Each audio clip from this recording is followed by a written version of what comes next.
যারা ফজরের নামাজ পড়ছেন না বা পড়তে অসুবিধা হচ্ছে, শুনে রাখেন, নবী করিম সাল্লাল্লাহু আলাইহি সাল্লাম বলেছেন, মুনাফিক যারা নামে মুসলমান, আল্লাহর খাতায় মুসলমান না, যারা আল্লাহর খাতায় মুসলমান না, নামে মুসলমান, এদের একটা বড় মার্কা হলো তাদের জন্য দুইটা ওয়াক্ত নামাজ পড়া খুব বেশি কঠিন হয়। তার একটা হলো আসর আর একটা হলো ফজর।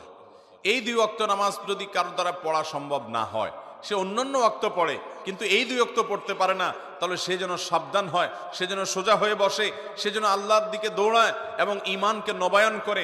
কারণ নবী করিম সাল্লাল্লাহু আলাইহি সাল্লাম এটাকে বলেছেন যে এই দুই নামাজটা হলো মুনাফিকদের জন্য সবচেয়ে কঠিন, সবচেয়ে ভারী, এটা পড়তে তাদের সবচেয়ে বেশি অসুবিধা হয়।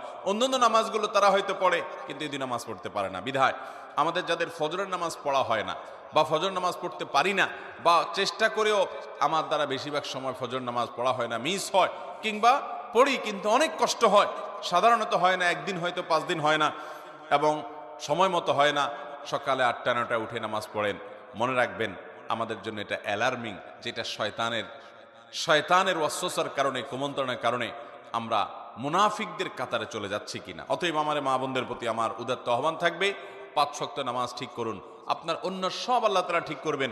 ইন্নাস সালাতা তানহা আনিল ফাহশাই ওয়াল মুনকার, নামাজ মানুষকে অশ্লীল এবং অন্যায় কাজ থেকে বিরত থাকে, বিদায় সেই চেষ্টা করবেন।